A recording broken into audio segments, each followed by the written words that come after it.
કેમ છો વિદ્યાર્થી મિત્રો? આજના આપણા ઓનલાઈન ક્લાસમાં હું રાહુલ ગ્રુબી આપનું સ્વાગત કરું છું. જ્યારે ધોરણ 8 ગણિત પ્રકરણ 2 એક ચતુષ્કોણ સમીકરણ જેનો સ્વાધ્યાય 2.4 નો દાખલા નંબર આપણે 3 આવી ગયા છે. તો અહીંયા રકમ વાંચીએ તો 2 અંકની સંખ્યાના અંકોનો સરવાળો 9 છે. 2 અંકની આપણી જોડે સંખ્યા છે જેના અંકોનો સરવાળો 9 છે. જો અંકની અદલા બદલી કરતા મળેલ નવી સંખ્યા મૂળ સંખ્યા કરતા 27 વધારે હોય તો મૂળ સંખ્યા શોધો. તો 2 અંકની સંખ્યા છે એટલે કે અહીંયા આપણે એક ઉદાહરણ દ્વારા આપણે સમજી લઈશું કે ધારો કે 2 અંકની સંખ્યા એટલે કોઈ પણ હોઈ શકે કે 23 છે કે 33 છે કે 52 છે કે ગમે તે હોઈ શકે 62 છે, બરાબર. કોઈ પણ સંખ્યા 2 અંકની હોઈ શકે. આ રીતે તો ગમે તે હોઈ શકે. એની એક શરત છે કે સરવાળો એના અંકોનો સરવાળો 9 થવો જોઈએ. એટલે કે આ પહેલો અંક અને બીજો અંક એનો સરવાળો 9 થવો જોઈએ, બરાબર. તો આ 9 સરવાળો થાય એવી અંકવાળી સંખ્યાઓ કઈ હોઈ શકે? તો આપણે એક રીતે વિચારીએ કે 6 અને 3, બરાબર. તો 6 અને 3 નો સરવાળો 9 થઈ શકે. પછી 5 અને 4 એનો સરવાળો 9 થઈ શકે. 4 અને 5 એટલે 45 હોય તો પણ એનો સરવાળો 9 થઈ શકે. તો આવી રીતે કોઈ પણ કે 2 અંક એવા હશે કે જેનો સરવાળો 9 થતો હશે, પણ કઈ સંખ્યા છે, બરાબર. આવી બીજી પણ ઘણી સંખ્યાઓ તમે લખી શકો છો, ઘણી બધી છે. તો કઈ સંખ્યા છે એ આપણે હજુ શોધવાનું છે. તો 2 અંકની સંખ્યા છે, બરાબર. તો એમાં હંમેશા 2 અંક તો હશે જ, બરાબર. એક અંક હશે એટલે કે આપણે 2 અંક છે તો એને એક અંકને પહેલો અંક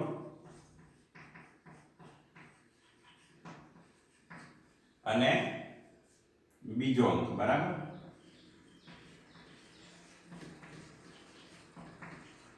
એ દાખલા તરીકે 6 અને 3 છે તો 6 કહેવાશે પહેલો અંક અને 3 કહેવાશે બીજો અંક. પણ હવે આપણને જે રકમમાં આપણે શોધવાનું છે એ હજુ આપણને ખબર નથી કે આ પહેલો અંક કયો છે અને બીજો અંક કયો છે. તો અહીંયા આપણે કોઈ પણ એક માટે આપણે x ધારી લઈશું કે ધારો કે પહેલો અંક આપણે x ધારીએ તો બીજો અંક કયો, બરાબર. આ પ્રશ્નાર્થ ચિહ્ન છે. તો બીજા અંક માટે શું ધારીશું? તો બીજા અંક માટે ધારવા માટે આપણને જે પહેલી લાઈન આપી છે એનો ઉપયોગ થઈ શકે એમ છે. તો અહીંયા એવું કીધું છે કે 2 અંકોના સંખ્યાના અંકોનો સરવાળો 9 છે એટલે કે જે પહેલો અંક છે અને બીજો અંક બંનેનો સરવાળો એ 9 થાય છે, બરાબર. તો આપણે પહેલા અંક માટે ધાર્યું છે, બરાબર. ધારો કે પહેલો અંક x છે એટલે પહેલો અંક અહીંયા x લખીએ વત્તા બીજો અંક બરાબર 9. હવે x ને આપણે લઈ જઈએ જમણી બાજુ. શા માટે? કારણ કે બીજો અંક માટે શું ધારવું એ આ પરથી મળશે. તો બીજો અંક બરાબર 9, x ને આપણે જમણી બાજુ લઈએ તો -x થાય. તો હવે તમે જોઈ શકો છો કે બીજો અંક આપણે શું ધારવો એ આપણને અહીંયા મળી જાય છે. તો બીજો અંક એટલે 9 - x. તો આપણે અહીંયા લખી દઈશું 9 - x. તો આ રીતે આપણે વિચારવાનું છે કે રકમને આપણે કેવી રીતે ઉપયોગ કરવી. તો કારણ કે સરળતાથી વસ્તુ આપણે સમજી શકીએ નહીં એટલે આપણે વિચારવું પડશે, બરાબર. અને 2 ચલ આપણે ધારી શકતા નથી એટલે એક જ ચલ ઉપરથી બીજા ચલને આપણે શું ધારવું એ રકમમાં આપેલી જે બાબતો છે એને આપણે ધ્યાનમાં રાખીને કરવું પડે. હવે આગળ બીજું. તો હવે આ અંક તો ધારી લીધા પણ સંખ્યા મૂળ સંખ્યા શું હશે? આપણે મૂળ સંખ્યા શોધવાની છે, બરાબર. તો મૂળ સંખ્યા શું હોય એ સમજવા માટે અહીંયા આપણે એક વસ્તુ સમજીએ કે અહીંયા 63 છે તો 63 છે એમાં 6 અને 3 બરાબર બે અંકો છે. બે અંકની કોઈ પણ સંખ્યા તમે જોશો તો એના આપણે અંકો અલગ પાડીએ કે 6 અને 3. હવે આને આપણે 60 વત્તા 3 63 એટલે શું 60 વત્તા 3 એવું પણ કહી શકીએ. અને 60 એટલે 10 ગુણ્યા 6 વત્તા 3 આવું પણ કહી શકીએ. તો કોઈ પણ તમે બે અંકની સંખ્યા લેશો એનો આપણે આ રીતે વિસ્તરણ કરી શકીએ છીએ, એટલે કે એને છૂટું પાડી શકીએ છીએ. અને મળતી જે સંખ્યા છે પહેલો અંક અને બીજો અંક એ 6 અને 3 અને 6 અને 3 જ મળે બરાબર. તો 63 ની જગ્યાએ આપણે બીજી કોઈ રકમ લઈએ કે ધારો કે લઈએ 23. તો 23 માં પણ એવું થશે કે 20 વત્તા 3 અને 10 ગુણ્યા 2 વત્તા 3. ટૂંકમાં 10 તો ગુણાય છે એટલે આપણે એકમ ને દશક એટલે કહીએ છીએ ને. તો અહીંયા 10 તો આવે છે હંમેશા, અને અહીંયા જે બંને અંક આવે છે એ મૂળ સંખ્યાના જ અંક હોય છે એટલે દરેકમાં 10 આવશે. તો આપણને જે સંખ્યા મળવાની છે એમાં પણ 10 તો આવવાના એટલે અહીંયા 10 આવશે ગુણ્યા જે પહેલો અંક છે એ પહેલો અંક આવશે. આ પ્રમાણે આપણે ગોઠવીએ છીએ અહીંયા કે જે રીતે 10 છે તો 10 ગુણ્યા પહેલો અંક ગુણ્યા પહેલો અંક. અહીંયા આપણને પહેલો અંક કયો છે ખબર નથી એટલે આપણે એને ધારેલી સંખ્યા પછી મૂકીશું અને વત્તા આવશે બીજો અંક. તો જ્યારે પણ આપણને બે અંકની સંખ્યા શોધવાની આવશે ત્યારે આપણે આ બાબતનું ધ્યાન રાખીશું. તો હવે જોઈએ તો 10 ગુણ્યા પહેલો અંક એટલે આપણે પહેલો અંક શું ધાર્યો છે અહીંયા x, તો અહીંયા આપણે x લખીશું અને વત્તા બીજો અંક એટલે 9 - x જે આપણે અહીંયા બીજા અંકમાં લખીશું. તો આ બીજો અંક થઈ ગયો. હવે આપણે સાદુરૂપ આપીએ તો 10 ગુણ્યા x, 10 નો x જોડે ગુણાકાર થાય તો 10x મળે વત્તા 9 - x. હવે આગળ આમાં સાદુરૂપ આપી શકાય છે કે નહીં એ આપણે જોઈએ. તો અહીંયા 10x છે અને અહીંયા માત્ર x છે. તો આપણે જાણીએ છીએ કે સજાતીય પદો છે બંને, અને x હોય એટલે અહીંયા 1x છે એવું માનવાનું. તો 10x અને આ -x, તો 10x માંથી 1x જાય એટલે કે બાદબાકી છે એની આગળ, એટલે કે પ્લસ માઈનસ નો નિયમ પણ આપણે ધ્યાન રાખીશું.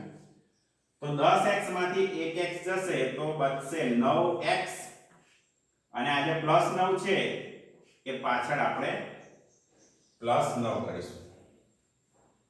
તો અહીંયા 9x + 9 આ જે મળે છે એ મળે છે આપણી મૂળ સંખ્યા, કે જો આમાં x ની કિંમત આપણને આગળ જતા મળી જશે તો એ સંખ્યા આપણે અહીંયા મૂકીશું એટલે આપણને જે મૂળ સંખ્યા છે એ મળી જશે. હવે દાખલો આગળ વધારતા આ વધારાની માહિતી આપણે પૂછી નાખીએ છીએ અને આગળ રકમ વાંચીને એ પ્રમાણે કરીએ. આગળની લાઈન વાંચીએ તો જો અંકની અદલાબદલી કરતા, હવે આપણે શું કરવાનું છે અંકોની અદલાબદલી. તો અદલાબદલી એટલે જ્યાં પહેલો અંક હશે ત્યાં બીજો અંક અને બીજો અંક હશે ત્યાં પહેલો અંક કરી દેવાનો. તો મૂળ સંખ્યા જે છે એમાં અંકોની અદલાબદલી કરતા તો નવી સંખ્યા જે આપણને મળશે એ નવી સંખ્યામાં પણ 10 તો આવવાના, જેવી રીતે આપણે મૂળ સંખ્યામાં અહીંયા કર્યું છે એવી રીતે. પણ અહીંયા આપણે પહેલો અંક છે એની જગ્યાએ આપણે બીજો અંક અને બીજો અંક છે એની જગ્યાએ પહેલો અંક લખવાનો છે, એટલા માટે અહીંયા ગુણ્યા બીજો અંક અને વત્તા પહેલો અંક.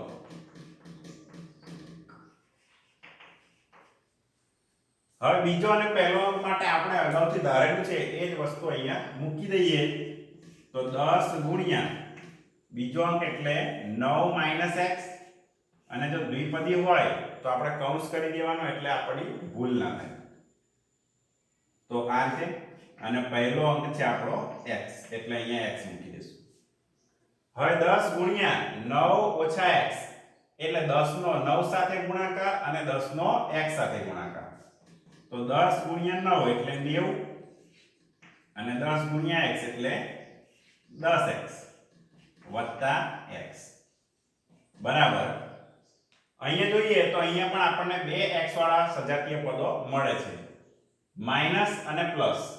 માઈનસ 10x છે, પ્લસ x છે, એટલે માઈનસ પ્લસ માઈનસ થાય, બાદબાકી થશે બંનેની બરાબર.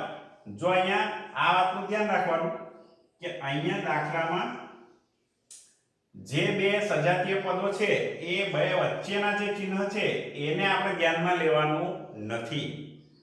ઘણીવાર આપણી ભૂલ થઈ જતી હોય કે વચ્ચે પ્લસ છે એટલે કે સરવાળો કરી નાખો 10 અને x એટલે 11 થઈ જાય, તો તમારો જવાબ શું થશે? ખોટો થશે. એટલે હંમેશા કોઈ પણ બે અંક હોય તો એ બે અંકમાં આગળની નિશાની, આગળ પણ મેં તમને કીધું છે કે જે કોઈ પણ સંખ્યા હોય એની આગળની નિશાની એટલે કે આ પદને આખું જોવું સંખ્યા સાથે. આગળ આમાં માઈનસ છે, જો તમે અહીંયા સરવાળો કરી નાખો તો તમારી ભૂલ થઈ જાય, દાખલાનો જવાબ આવશે નહીં. એટલે અહીંયા હંમેશા બે પદ હોય તો બંને પદમાં આગળ કઈ નિશાની છે એ આપણે જોઈ લઈએ. તો એ નિયમ પ્રમાણે આપણે માઈનસ છે અહીંયા અને અહીંયા પ્લસ છે, એટલે કે માઈનસ પ્લસ આપણો નિયમ છે માઈનસ પ્લસ માઈનસ થાય એટલે કે બાદબાકી થાય. તો હવે આ વાતનું આપણે ધ્યાન રાખવાનું છે. એટલે બાદબાકી કરીએ તો પણ આપણને શું મળશે? 10x માંથી 1x જશે એટલે કે x જશે તો માઈનસ 9x મળશે, જે આપણી નવી સંખ્યા મળે છે. ઓકે, હવે આગળ વાંચીએ તો જે નવી સંખ્યા છે એ મૂળ સંખ્યા કરતા 27 વધારે છે. શું કહેવા માંગે છે અહીંયા કે નવી સંખ્યા એક મૂળ સંખ્યા કરતા વત્તા 27 વધારે છે. તો નવી સંખ્યા એટલે 90 માઈનસ 9x બરાબર મૂળ સંખ્યા એટલે આપણે આગળ શોધી છે જે મૂળ સંખ્યા અહીંયા એ મૂકી દઈશું આપણે 9x પ્લસ 9 વત્તા 27. તો જે આપણી છેલ્લી લાઈન છે એના પરથી આપણને સમીકરણ મળે છે. આ સમીકરણનો ઉકેલ મેળવતા આપણને x ની કિંમત મળશે અને x ની કિંમત મળશે તો આપણને મૂળ સંખ્યા પણ મળી જશે. હવે આપણે જેમ કરીએ છીએ કે સજાતીય પદો એક સાથે લાવીએ તો 9x અને અહીંયા પણ 9x છે. આ 9x આપણે ડાબી બાજુ લઈ આવીશું અહીંયા, તો આ 90 છે એ 90 ને આપણે જમણી બાજુ લઈ જઈશું.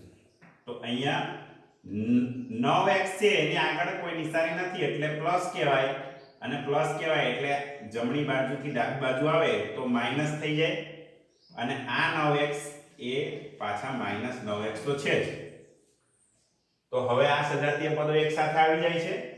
અહીંયા 9 બાકી રહ્યા વત્તા 27 બાકી રહ્યા, અને આ 90 છે એ 90 પણ આગળ કોઈ નિશાની ના હોય એટલે એને ધન અથવા પ્લસ માનવામાં આવે, તો પ્લસ હોય તો એ બીજી બાજુ જાય તો માઈનસ થાય. હવે અહીંયા જુઓ કે અહીંયા આગળ માઈનસ છે, અહીંયા પણ માઈનસ છે.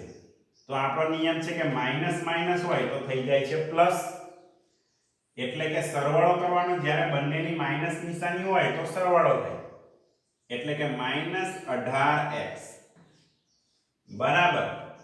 અહીંયા આપણે સાદુરૂપ આપીશું તો 9 વત્તા 27 અને એમાંથી માઈનસ 90, તો આનું સાદુરૂપ આપતા આપણને મળશે માઈનસ 54. હવે x ની કિંમત શોધવા માટે માઈનસ 18 ને જમણી બાજુ લઈશું. આ બંને વચ્ચે ગુણાકાર કહેવાય એટલે જમણી બાજુ જશે તો ભાગાકારમાં માઈનસ 54 છેદમાં માઈનસ 18. માઈનસ નિશાની જો ઉપર નીચે બંને આવે તો એ પણ છેદ ઉડાવે એવી રીતે ઉડી જશે.